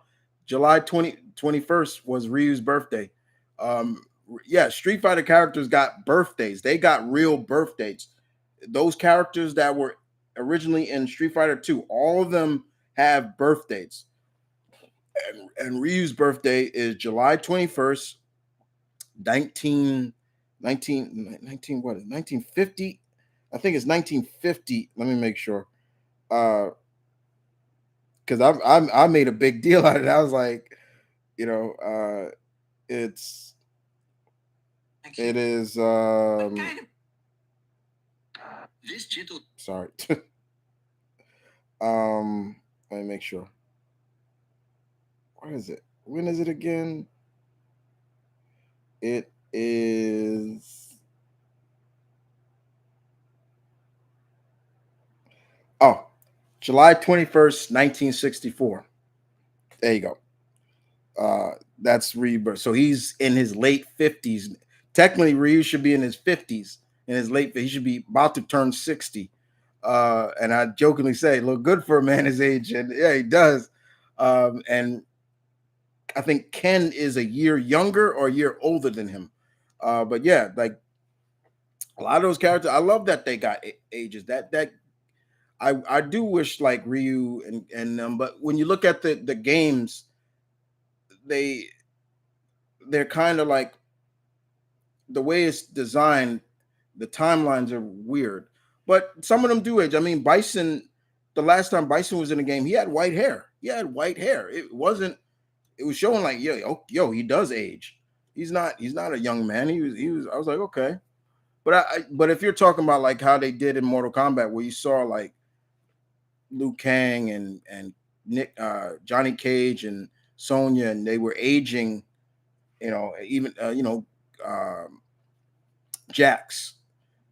I mean, it's funny because then you watch in the last game, Jax didn't even look any older. I mean, in the last game, when their younger selves met their future selves, it was weird. It was like, did Jax age? Because I'm like, I know it's funny because it's the whole concept of well, black don't crack, but yeah, he's like he didn't look any young. He just had a beard, when him and his younger self. And it was like, when did he have Jacqueline? And it's funny. So yeah, I do. I wouldn't mind that. I wouldn't mind seeing them age at all. But I do love my Street Fighter. I do. It's one of my favorite fighting game franchise. It's almost like when I think about, everybody has a Mount Rushmore. When I think about Mount Rushmore of fighting games, yeah, there's a Ryu who represents Street Fighter would be right on that Mount Rushmore. He'd be right in the middle where Washington's head is. That'd be Ryu right there, right there. Um, so any particular thoughts on the upcoming uh Godzilla minus zero movie coming out? Any Godzilla movie, I'm there for. Y'all know me. I'm Godzilla. I'm a big Godzilla fan. Y'all know me. I would support the big G no matter what. I'm looking forward to it. Caged. They focus too much on Wolverine instead of Cyclops. And what the movies? Yeah, in the movies, yeah. Comics they don't.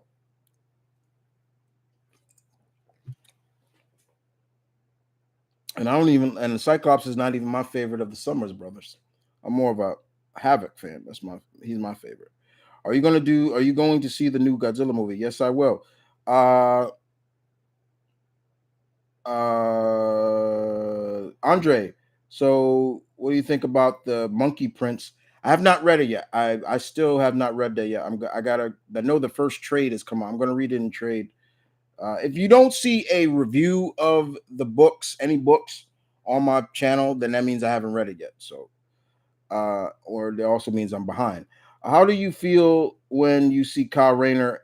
How do you feel when you see Kyle Rayner and Daredevil for the first time? How did I feel? Daredevil is my second favorite Marvel hero of all time. So, how do you think I feel? I love Daredevil. That there's only one hero above him, Spider-Man. Spider-Man is number one, Daredevil is number two, all time. Meaning there are heroes. I love the idea of a blind. Basically, Daredevil's a ninja. He's a blind ninja, and technically he's blind, but technically he's not. Like he's kind of like a bat. He can see you, but he can't like really see you. Like he couldn't see my face, what it looks like, but he can see like a like how bats have echolocation. I like that. And I love his radar and I love that all his sensors are heightened and things like that. I love his friendship with Peter. That's probably one of my favorite friendships in comics. Spider-Man and Daredevil. I love that. Anytime, and that's why it was hard for me to watch them fight in the last Daredevil in the comics. Do you see, Peter was, but hearing what Matt was saying about Peter, I'm just like, hearing him say Spider-Man is the best of us. He's the best. He's the best of all of us. And basically, he's implying that about the entire scope of costume heroes, saying Peter is the best of us. He represents what we are supposed to be. I love that, and that's not false to say because even Cable even said that Spider-Man is the greatest hero, and even in his timeline, it's like what the hell? Like, I love that. But yeah, in the Daredevil in Straczynski's run, they were chasing Daredevil because he was using criminals to help try to take down the Hand, and they asked for Spider-Man to help, and and they went at it.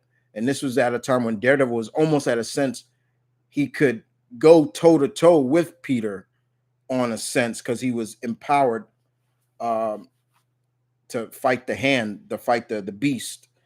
So, and then when I'm watching this, I'm like, wait a minute, how was he able? Like he was, and then I was like, oh, that's right, he's been enhanced a little bit, you know, a little bit. It was still like, even still, even as enhanced as he still couldn't like really keep up with Peter's speed, his strength, and he was able to beat. Like, well, he didn't really beat him. He actually he halted him for a while, just so he can get away, you know. So it was good. Right now, Matt is in hell. He's in hell trying to save Foggy and all of them. It's really cool. And he's got like a white suit that his dad gave him. It's cool. Straczynski, Chip Zdarsky did a great job on Daredevil. I'm gonna miss him when he leaves that book. As for Kyle Rayner, love Kyle Rayner. He's my favorite Green Lantern. He's above all of the other Green Lanterns in terms of the Green Lanterns that are part of the Guardians. I always keep Alan Scott here because he's not a part of the Green Lantern Corps. OG Green Lantern, Alan Scott is his own. When you talk about Green Lanterns, I'm talking about the ones that come from the Guardians. Hal, John, Guy Gardner. Kyle is my favorite. Kyle gets shitted on so much. I was a little upset when they announced when they announced that Guy Gardner is going to be in Justice League. I mean, in Superman Legacy, and I'm like Guy Gardner. I'm like, again, what what's wrong with Kyle? Tell me that. What's wrong with him?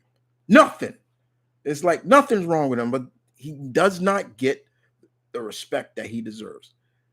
No Green Lantern has ever been able to control the whole spectrum of the emotional spectrum. Not Hal, not John, not Guy, not Jessica, not Simon, none of them. Kyle was. He was the only White Lantern. White Lantern. Yeah, White Lantern. Nobody else. He gets no respect.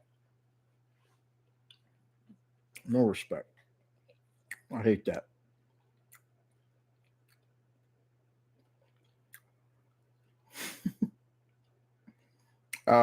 Quentin,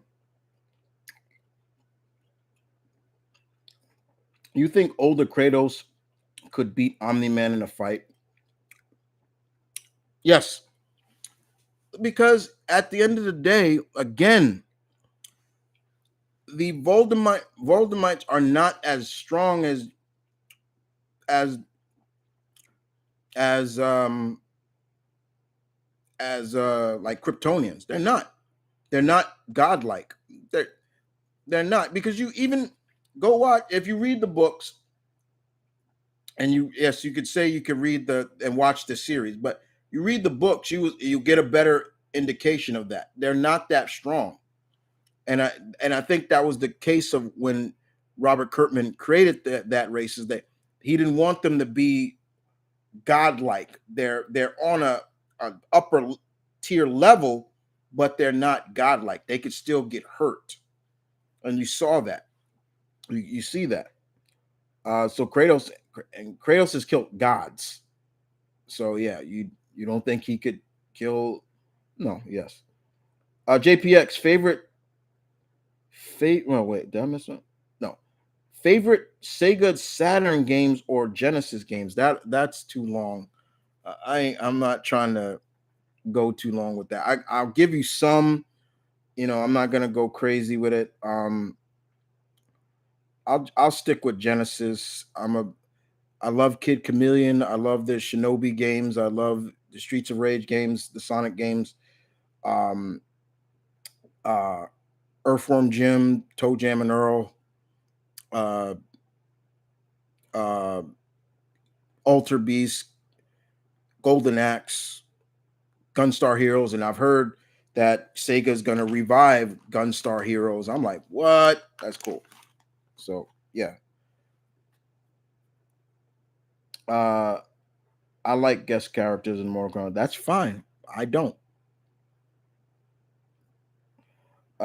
Well, technically speaking, milk is just modified blood mixed. No, I don't. I don't want to hear that. Don't. I don't want to hear that. Um, Will Miser.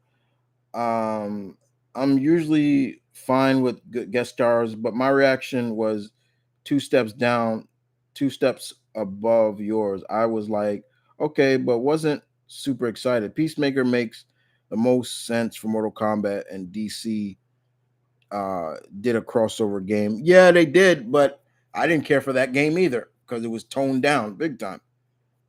Do you think Billy Gunn actually retired? No, I do not.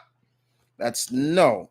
Yes, he did the whole put the boot in the middle of the ring, which indicates you're retiring, you're done. But no, I'm not buying it.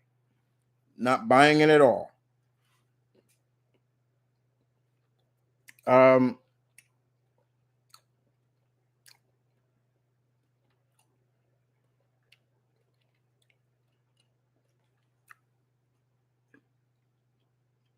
what do you love about Victor Stone, aka Cyborg? Always had respect for Cyborg. You know, I love characters who don't use the situation they have, because at the end of the day, Victor could be he could be the most bitter character you ever read, but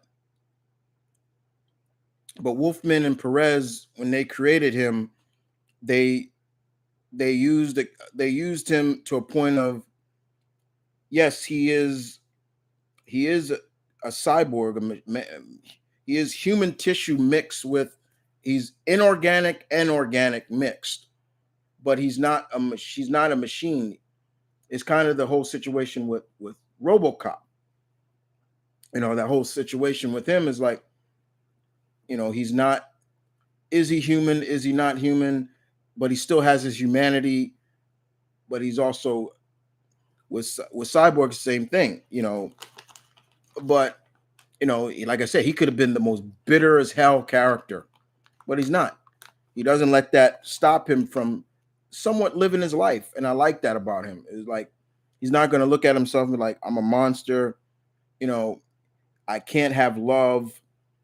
And could you imagine? I mean, let's put ourselves in Victor's shoes and be like, as a man, it was like, could you really find love in the form of a woman if you were looking like, would you be like him? Like, I can't really touch you without maybe being scared I'm gonna kill you or something like that. Or the robot in me, you're scared that you'll get, hacked, especially in this day and age, you're like, yeah, I'm gonna hack you. Like, how much of you is inorganic and how much of you is organic, things like that. But I love Victor. I do have a lot of respect for Vic Stone. He doesn't let his situation rule him. I love that.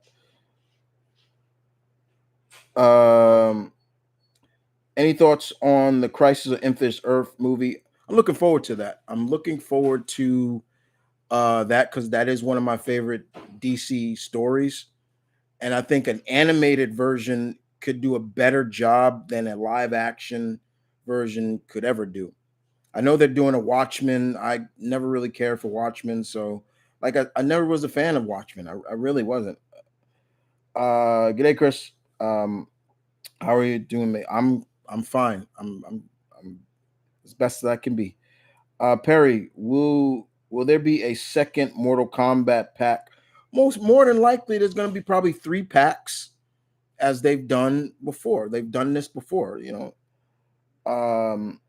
thoughts on movies that are overhyped? Barbie, for example. The more people talk about it, the more I don't want to watch it. Laughing out. Uh, but you gotta have little word of mouth. And what I've heard about the Barbie movie is it is more than meets the eye. It's not what you think it is, and that's what I heard from everybody who's seen it. This Barbie movie is not what you think it is, and I'm kind of glad it isn't because I couldn't see a a Barbie movie that is just about this doll that was considered to be the embodiment of the perfect woman, which is bullshit. It's just crap. Because it's like, if that's the embodiment of the perfect woman, then I'm an astronaut. You know, I didn't have a lot of cousins, female cousins. I have a lot of female cousins, and none of them played with Barbie. Not a lot of them, especially ones I grew up with, didn't have Barbie. They didn't have Barbies. So uh, when you overhype something, and then you maybe see it for yourself, and you're like, I mean, that's kind of how I think a lot of people looked at um, a couple of movies. Like for me, I look at that with Avatar. I'm like, I don't care for it. I was like, and I saw it for the first time. I'm like, even when I already picked out the plot of the movie, I was like, yeah, it's gonna be the typical humans come to a new planet, they try to colonize it with the native native inhabitants, and then they go to war. And I was like, and I was right. And after watching, I was like, oh my God, this is overhyped. I was like, get anything out of it. I didn't. So it's 50-50 with me. Uh Quail Man, really big guy or super dude? Who's your favorite? Quail Man. Because just the ridiculous of Doug Funny's creation. He made a character called Quail Man, and if y'all know anything about quails, they're birds, but they're not very big. They're not very threatening. They you just see them move around real quick. They and his powers are, the powers of the quail, and he bobbing and darting, and the only thing he really has is the quail eye, which makes you helpless and stupefied, which is funny as hell to me. I love when him and Skeeter, his best friend, um, they created the comic together, and he made Quail Man, and Skeeter made his version of the Silver Surfer. He called the Silver Skeeter, and Doug kept Doug kept getting on him about it. He's like Skeeter, he's too powerful. He's too powerful. He could do anything. It's like he's like there's no threat to like he's like because when he was writing it, they were writing it together, and he's like and and he's like he's too powerful, and it was like almost as if Doug was those fans that don't like Superman because he's too powerful. He could do anything, or those overpowered heroes, and there's really no threat to him. It was so funny. I was loving that episode because every time it was just something.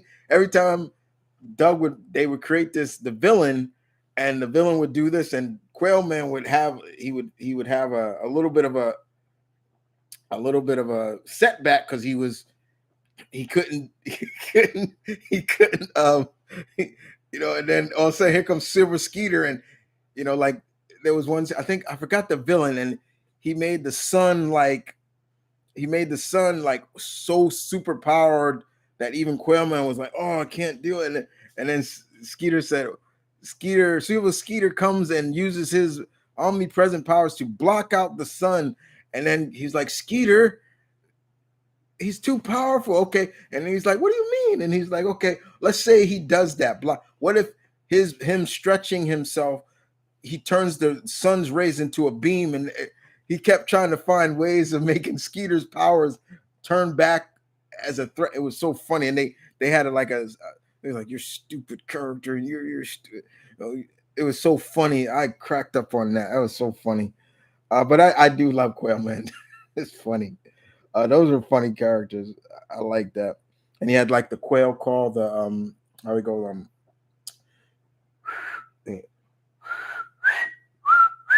like he made like this whistle in it and things like that. It was funny. How do you think it would Caroline said, how do you think it feels to be a cyborg? Um Hit or miss every day. Because every day you wake up, you probably, especially if you remember when you were maybe fully like like again, I don't hate the 2014 RoboCop movie. I don't hate it. It if you sit down, I recently watched it again, and I'm like, this is actually a really good movie. Is it the best? No. Um, it's not terrible.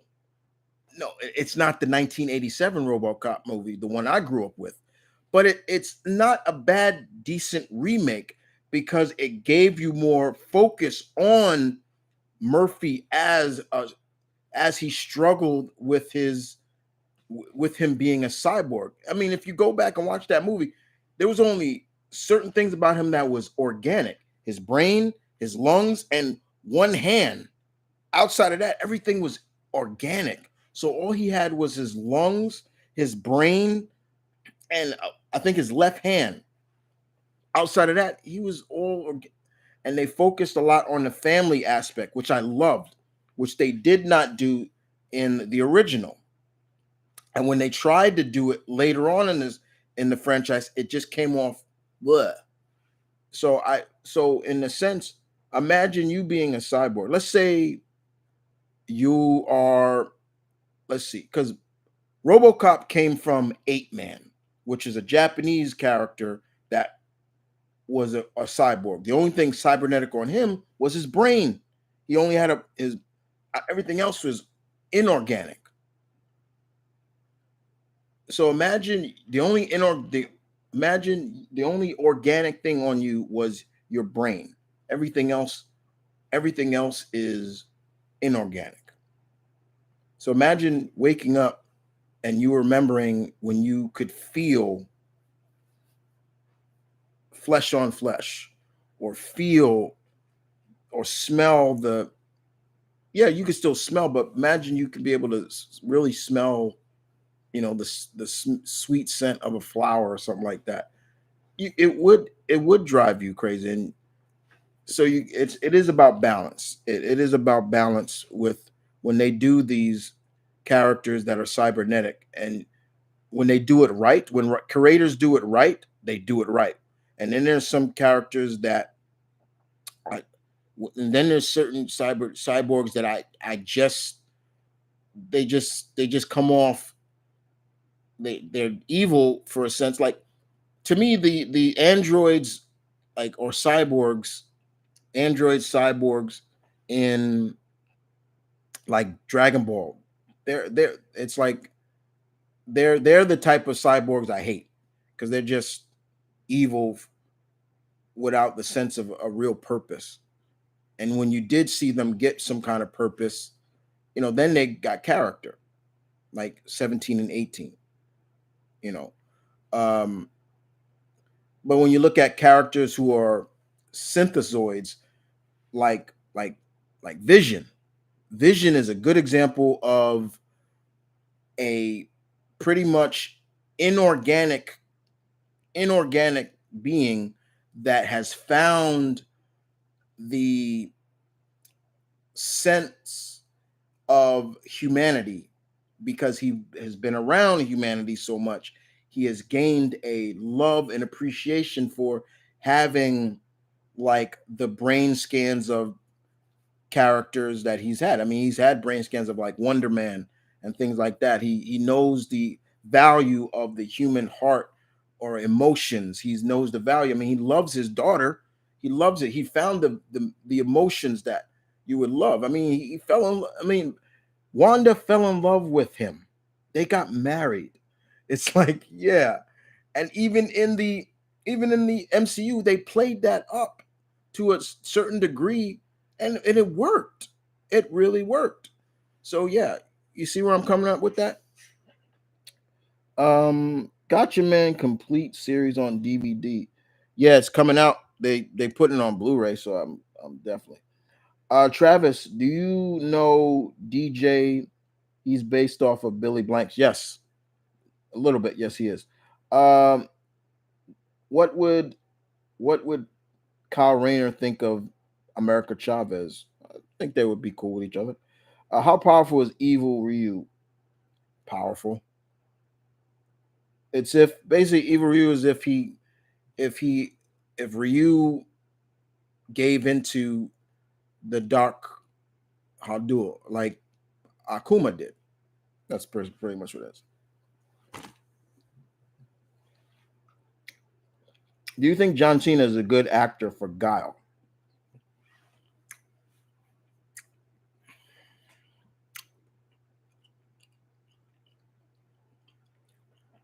Guile, not really. I like John Cena as an actor. And I've followed this man's career since he debuted in WWE. Um, but I could see him as Duke Nukem for sure. Like if they did a Duke Nukem movie, get him. Speaking of ninjas, I recently got into the Ninja Gaidens games on in Australia. Cool. Love Ninja Gaiden. Yes, love Ninja Gaiden. Those are classic but hard as hell. Can Daredevil beat Bane in a fight? I would say yes, he could. Because if Batman could do it, Matt could do it. Batman has beaten Bane in a fight. A, a, a fight.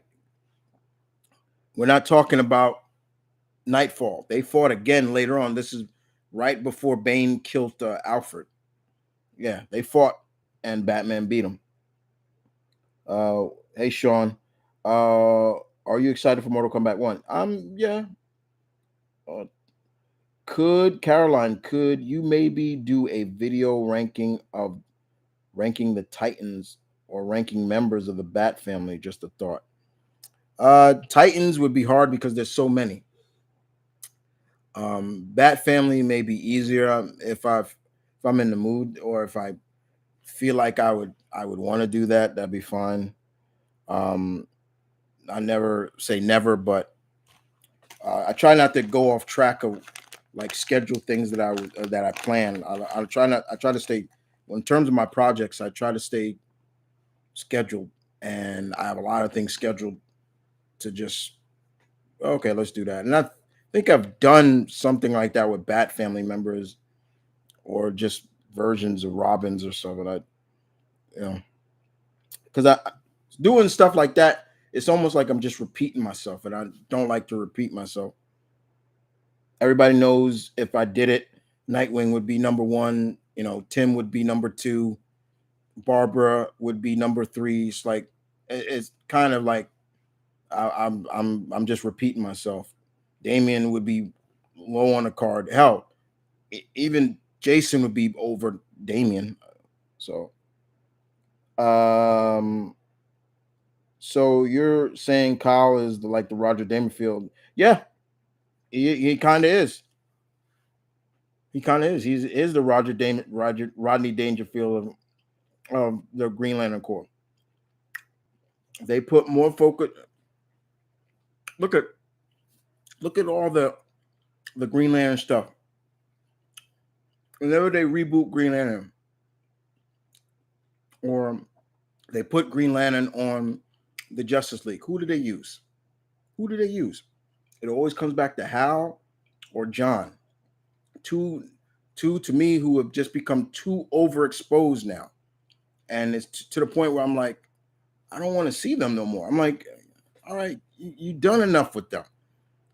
Like, and I won't say that about Guy Gardner. Guy doesn't get enough credit, and I'm not the biggest Guy Gardner fan, but yeah, he's the smart ass Green Lantern, but still at the same time, it's like he doesn't get enough credit.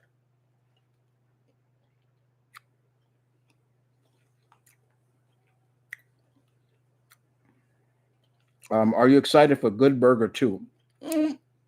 I'm pretty excited. It'll be good to see Keenan and Kel back together, but not just Keenan and Kel. I think there's a few other characters from the old All That cast coming back. So that's cool. What's your favorite cookie? My favorite cookie. I I do dig. I love me a chocolate chip cookie. I am an oatmeal raisin fan. I love oatmeal raisin. I'd love a snickerdoodle. I do love a snickerdoodle. Um, I'm also a a a I don't like all chocolate, like double chocolate or anything like that. Double chocolate chip. I'm not. That's chocolate overload for me. I'm like, no. Um, I sugar cookies are okay. I don't mind that, but I'll get tired of those real quick. I have one or two, and then I'm like, I'm done. Um, I do like Royale, Cookie Royale, which basically is mixed with everything. It's like it's got chocolate chip, it's got um raisins and things like that, and pecans and stuff like that. If Joker was from Quentin, if Joker met, if the Joker met Art the Clown, what do you think? What what do you think when he said to him? I think Joker would love it. You know, I don't think he would be scared of him, but he would love it. Like you know, like a child of my own heart or something like that. Like he would find the joke in him too. Like yeah, you know. Andre. So here's a quick question. Again, outside of Johnny Bravo, what what other classic '90s cartoon work today? Uh,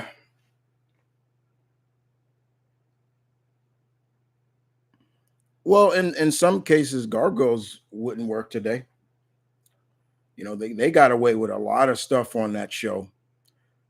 Um, you know, like I know they remade Tiny Toons, but go back and watch Tiny Toons or the original Animaniacs.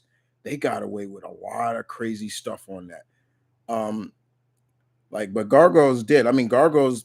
The thing about Gargoyles, is a lot of the things on that show was the themes on that was good, but you know, one thing about Gargoyles was it was about accepting people that are different. Like you know, Elisa. I mean, even in the show, like Elisa even said it.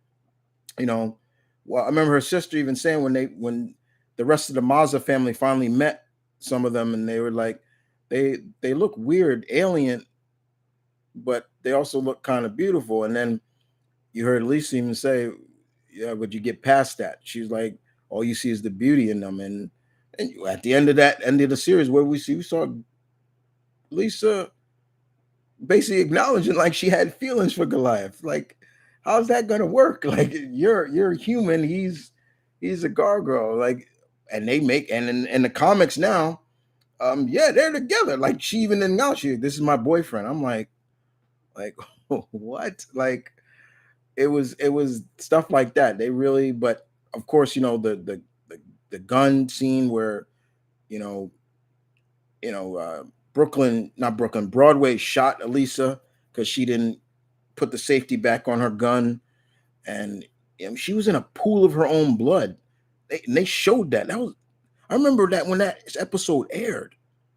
There were a lot of things in that theme in that you were like, what the like, whoa, like they couldn't do that somewhat today, unless they really approached it as an adult cartoon, not a children cartoon. The reason why I say Johnny Bravo because the stuff he did on that was borderline sexual harassment. It was borderline sexual harassment he was doing. I mean, he would go up and he was like, hey, mama. And then he like, how about a kiss there, mama? And he just smooches these girls. You go out and do that right now to a woman. Hey, baby, and kiss them. What's gonna happen? That woman is probably gonna slug you and call the cop, or somebody gonna like call the police. You're gonna get arrested for that. You're going to jail. You know, go back to Hey Arnold. Yeah, okay, Hey Arnold. Listen to what Helga would say, and I think I've said this to you guys before. Go back and listen to what Helga was saying about what Arnold does to her. This is a prepubescent teen. To what she would say Arnold would do to her. Oh, Arnold, I'm like, wait, what did she say? Like, that couldn't get away today. You think, oh, it's just a kid show, but you hear what she was saying about him. What Arnold, she's like, oh, you make my moist, and I'm like, wait, my what moist? What did you just say? Like, no, stuff like that. You be like, holy shit! Like, what did she say? Like, And also, Hey Arnold. Also, it was Helga was borderline a stalker, an obsessive stalker. Like, and they poked fun of it. You don't poke fun of that stuff today, because that shit goes. We've seen what these stalkers will do.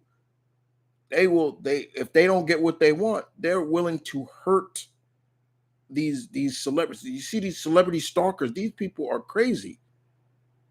Just alone. I mean, just recently, I'll use um um I forgot the wrestler's name. Um, she's the current uh women's tag champions now. Um, I f- Damn it. Hold on.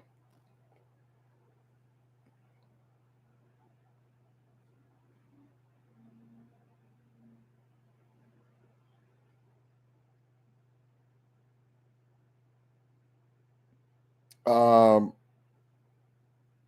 Sonya Deville. There we go. Sonya Deville.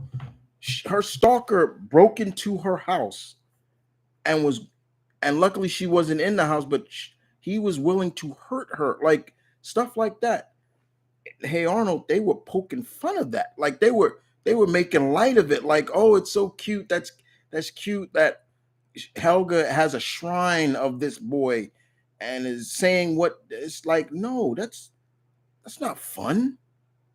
Yeah, back then, they but because it was always kitty, but still, could you imagine how that must imagine the older they got and Helga Arnold ended up with some other girl and Helga didn't.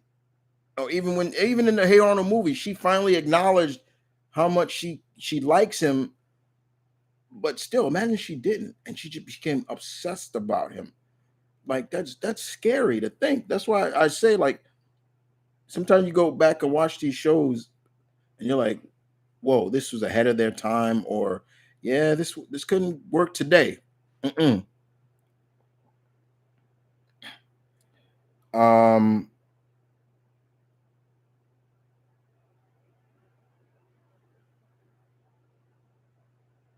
I answered that question already. Somebody asked about my favorite episodes of Hey Arnold. I just answered that. Ever seen the animated show Monster House? I think I have. Yeah. What if Tobey Maguire Spider Man and Kirsten Dunst Mary Jane have a daughter, Mayday Parker? That'd be cool. I, there's all these rumors that there is going to be another Tobey Maguire Spider Man. I'm like, I don't know. You know, that's interesting. My partner's been dying to see Barbie, but I'm not particularly too keen.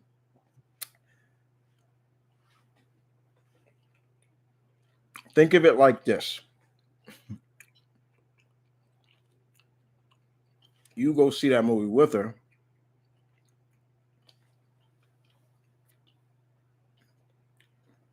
and then it's equivalent exchange. You're like, okay, sweetie, I saw this movie with you. Now you got to come see a movie with me. Equivalent exchange. Look at it like that.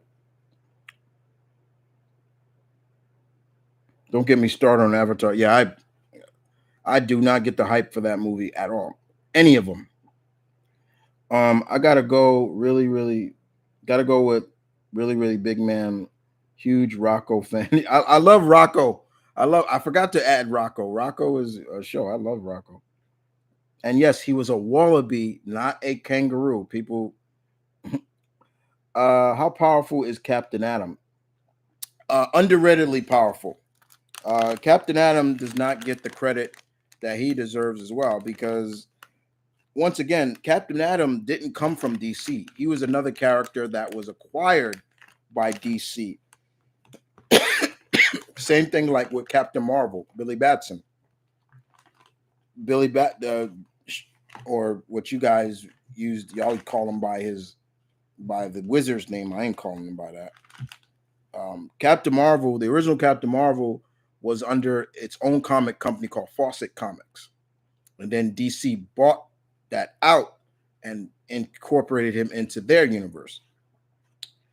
Same thing with Captain Atom, and in his own comic, he was extremely powerful. Here, I think, and I would say in DC, when they acquired him, they kind of depowered him a little bit. But yeah, is he on? Some people say he's the DC equivalent of Silver Surfer. Hell no, he's not.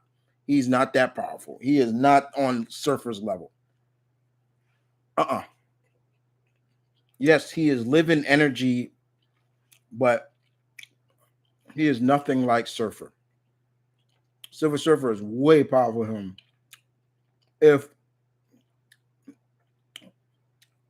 here's the thing, Captain Atom can absorb radiation, but he can only absorb as a certain amount before that protective suit will start cracking. Surfer, if let's say, for example, let's use Chernobyl. Chernobyl is a prime example of what happens if radiate. Yeah, if Surfer came down during that time, he could absorb all the radiation out of Chernobyl, no problem, and put it somewhere else. No problem. Captain Atom could do it, but you could see he would start struggling with it. But as a whole, he is underratedly powerful. He doesn't get enough credit that he deserves. Same thing like Plastic Man. Plastic Man is extremely powerful and scary. Now, imagine if Plastic Man stayed a villain. Yeah, that'd be crazy. I talked about my excitement for Spider-Man. I hope James Gunn brings in Plastic Man. Is He-Man stronger without his sword? Again, I think people the sword is just the conduit of drawing the power of Grayskull into him. That's the thing. He-Man, there's a reason why he's called the most powerful man in the universe. It's not the sword that makes him strong. When he unsheaths that sword and says, "By the power of Grayskull," what do you see the power go through that, grow into the sword, then into him. He could do that without the sword. He could just say, "By the power of Grayskull." And I love that they showed that in the series where he was joking with Skeletor, and he's like, "Yeah, you see, the sword is just the conduit to give him just an equal base of power. But the spark was always me. It was always me. So when he did it, we saw what happened. He became a berserk. He-Man was just overly powerful. And I love that. I was like, yeah, that makes sense. That makes a lot of sense. Because in the original He-Man, when you bought the toys back in the day when I was a kid, those toys were just, they would have like those mini comics in the back of them. And in that, He-Man was just like a barbarian like character that was just like kind of like Conan and stuff like that. But it was the shows that really gave the whole sense of, okay, he's more than that. So yeah, He-Man is very powerful. He very right. I mean, He-Man can go toe to toe with Superman, and they've showed it many times that he can hurt Superman. And, yeah, they've crossed over a couple times. It's the same thing like with Thor. Quentin. Thor, comic wise, they show Thor what he's supposed to be. MCU, they focus way too much on Thor. He is he's they make it basically show it in the MCU. Thor is nothing without his hammer, and that's not the case. That's just a weapon.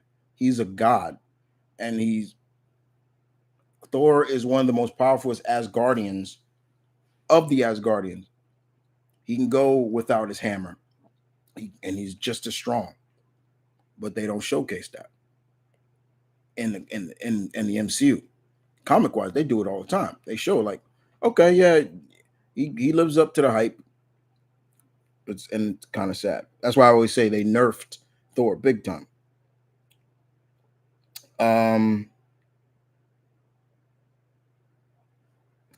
Quentin, you asked again, how do you feel when you see Art the Clown for the first time? I was scared. Well, I'm not scared of clowns, but it was just something about him. And I think maybe it's the black and white look that kind of creeps me out. I was like, yo, that okay. But outside of that, yeah, he never really scared me. It was just like, oh, because everybody kept telling me like you need to watch this movie, and I'm like, all right, I got no fear really of clowns. If you have a fear of clowns, don't watch that movie. That'll creep you out. Are you gonna check out MK Legends Cage? I'll watch it. I'll watch it. Did you remember Ninja Shadow of Darkness from I think I did. There were a lot of ninja games for the PS1. Can RoboCop beat Iron Man? No. Murphy is not that. Murphy is good, but RoboCop is not that agile, and Tony's armor is way advanced than Murphy. Tony would probably hack Murphy just like that. Like, okay, let me, you know, yeah, he'd hack him. Now, if it was, let's say, Iron Man versus like Casher, or somebody like that, or 8 Man, yeah, it'd be different, big difference.